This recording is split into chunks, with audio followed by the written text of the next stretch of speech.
200,000? Opo. Tapos, pinangutangan lang po namin. Sinabi mo nung nakaraang patinig, 10,000 lang. Hindi naman ibig sabihin na wala kang relative sa NPA, wala kang relative sa mga masasamang tao. Hindi mo na pwedeng ipapatay si Dudong. Laging wala. Parang pinapalabas nyo, sinungaling yung victim.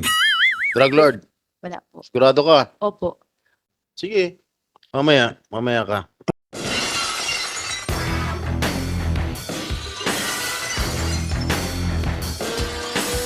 Pero bago niyan po sana, gusto ko lang malaman ang background itong dalawa. Meron ba silang connection? May mga kamag-anak ba kayo sa PNP, military? Wala. Wala po, Your Honor. So, bakit ang dami yung abogado? Wala po, Your Honor. Wala. Hindi, ang daming abogado. Bakit nakaka-afford kayo ng napakaraming abogado? Mga kababayan po namin yung iba, Your Honor. Libre. Hindi po, may bayad po. Ang aming, may bayad din po. Okay. Magkano bayad? Ang acceptance po is 200,000 tapos yung 200,000? Opo. Tapos pinangutangan lang po namin. Sinabi mo nung nakaraang patinig, 10,000 lang. 10,000 po ang tuwing hearing po. Ha? 10,000 po tuwing kasama po namin sila. Pero ang acceptance nila sa amin sa kaso is 200,000. Buong kaso, 200,000 na binabayad mo sa law firm? Opo. Pinangutangan po namin yun para lang makakuha Pinautang kami nyo? ng- Talaga lang ha? Totoo po. Sige. Mamaya ka. Are you going to direct the questions to Dodong sa pagbaril o Yes, sana po. Pero kunting tanong lang muna dito sa... Gusto ko lang makuha yung background itong dalawa eh. Kasi kung... ano sila eh, persons of interest dun po sa pagpasok sa Go ahead, bahay go ahead. nitong witness.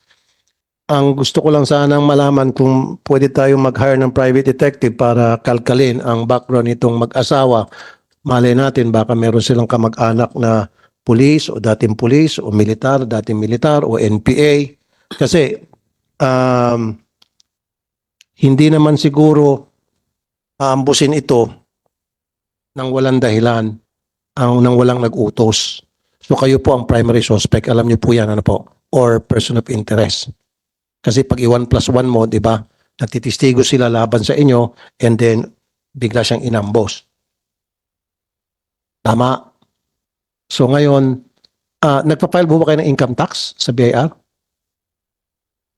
Opo, Your Honor. Magkano po yung income tax na pinal nyo nung last year?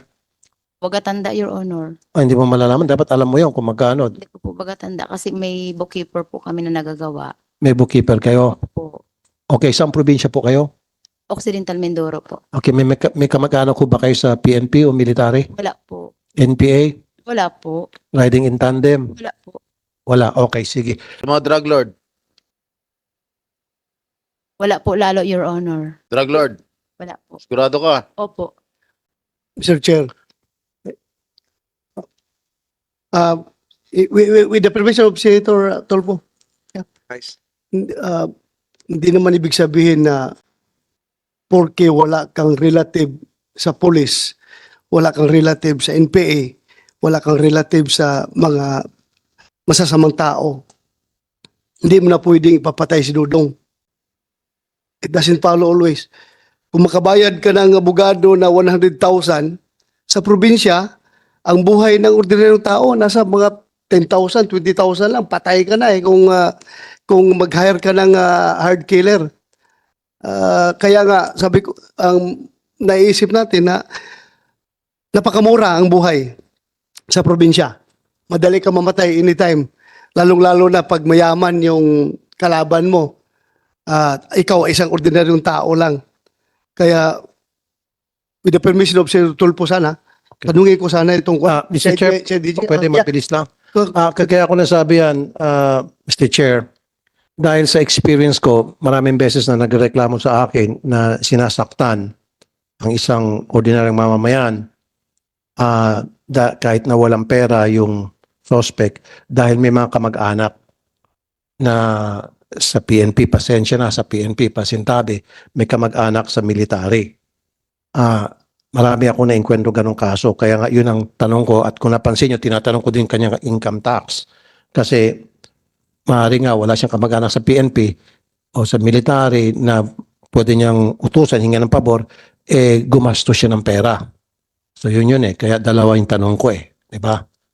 So kung walang kamag-anak doon sa mga nabanggit ko na grupo, organisasyon, so maaari nagbayad ka ng pera. Yun. Kasi nga paano ka nga naman maka-afford ng napakaraming abogado at 200,000 sabi mo yung fee kung wala ka talagang pera. Now ang tanong, yung trabaho niyo po sa hindi ko naman minamaliit, nagtitinda po kayo ng vegetable sa palengke. Tama? Vendor? Opo, Your Honor. Tapos nagde-deliver po kami ng mga gulay sa mga bayan. Sa mga bayan. Opo. So, aside from that, meron pa ba kayong extra income? May karnihan po kami sa tindahan ng karne. Okay, so meron kayong karnihan, meron kayong gulayan, tapos nagdi-deliver kayo. So, ibig sabihin, kung ganun yung negosyo nyo, talagang may sinabi kayo. Tama lang po, nangungutang pa rin. Hindi pa rin Okay, sapat. no, may sinabi kayo pag ganun. So, doon tumutugma yung sinasabi ni Senator Bato de la Rosa na meron kayong kakayahan magbayad. Yun So, ibabalik ko sana sa PNP, nung pinuntahan niyo po yung bahay, nung sa ambush, so meron po kayong mga casing na recover, na ginawa niyo na po ng ballistics? Meron po kayo nakuha mga fingerprints? Sir, nung gabi ng 12, sir, 9 p.m. So, doon po nangyari yung krimen na pamamaril kay Dodong. Opo. So, wala na-process po ng ating forensic team ng Occidental Mindoro, yung area, wala pong nakitang slag na recover po doon. Walang slug? Wala ring cartridge cases, wala po. Walang cartridge? Kasi sabi nagpaputok daw, pataas ba, pababa? According po sa kanyang statement, sir, is pababa yung putok sa kanya. Ilang putok daw po? Dalawa daw, sir. Dalawa? Saan po tumama daw yung dalawang putok? Sabi niya, sir, is pababa. Kaya nga po sa sahig? Sana, sir, kaya lang nung pre-process nga ng ating Kaya nga po sa sahig ba? Dodong, nung nagpaputok, saan ba yung pinaputok sa sahig?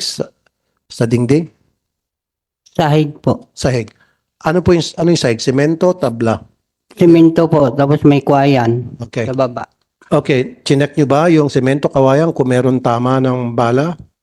Yes, sir, if I may, nandito po yung team ng forensic group natin na nag-conduct ng crime Okay, scene processing. nasaan? Pwede makausap? Prinosis nyo. Kayo po yung nag-process, ano? Sir, upo kayo, sir. Okay. Gusto ko lang po malaman kasi ilang beses nagpaputok, Sir Dodong? Twice?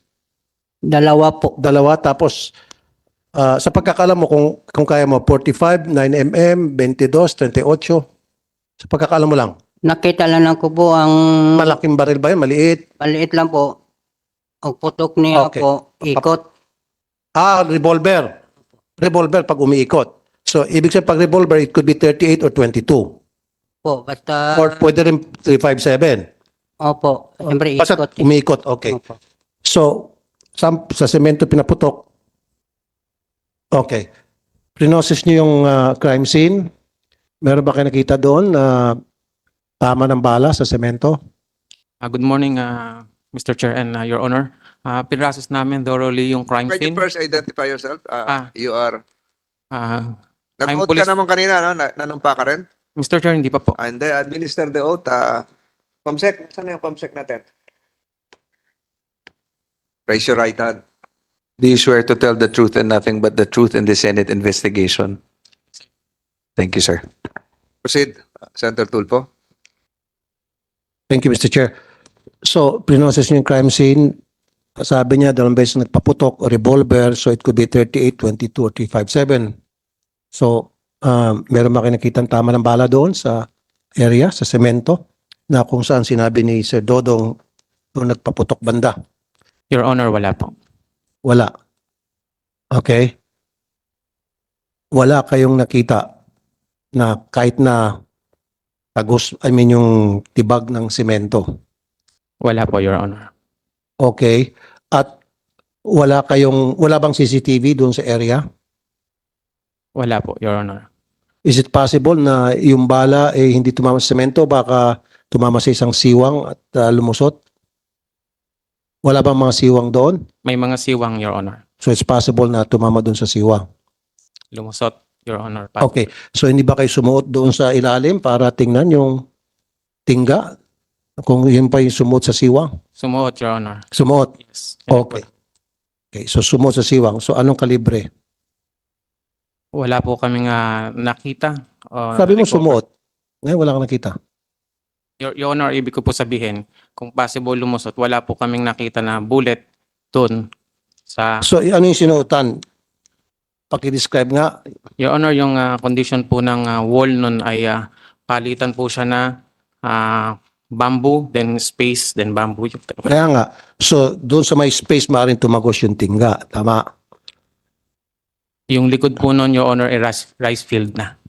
Kaya nga, kahit na, hindi, sa ilalim kasi, di ba? Sahig, sabi mo, semento, bamboo, space, bamboo, semento, space. So, ibig sabihin, hindi nyo ba tinignan dun sa ilalim? The reason why I ask you this, para kung ma-recover nyo yung tingga, pwede nyo pagdating sa forensic na examination, pwede nyo ma-match yun sa mga baril na later on pag na-recover. You follow me? Yes, So, Your ba't Honor. hindi nyo ginawa?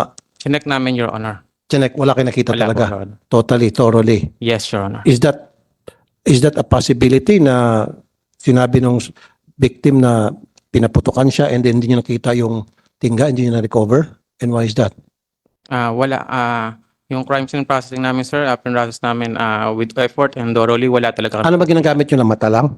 Yes, Your Honor. Wala ba kayo yung device na para ma-check o matuntun yung isang tingga? Wala, Your Honor. Yung metal detector ba yun? Wala, Your Honor. Yung metal detector ba nakaka-detect ng tingga? Possible, Your Honor. So, wala kayong ganon? Wala, Your Honor. Well, then, therefore, dapat you start procuring or securing that kind of device para next time, hindi kayo pupunta dito sa amin sa investigation, sabihin nyo, wala kami nakita, palaging wala. Para ang pinapalabas nyo, sinungaling yung victim.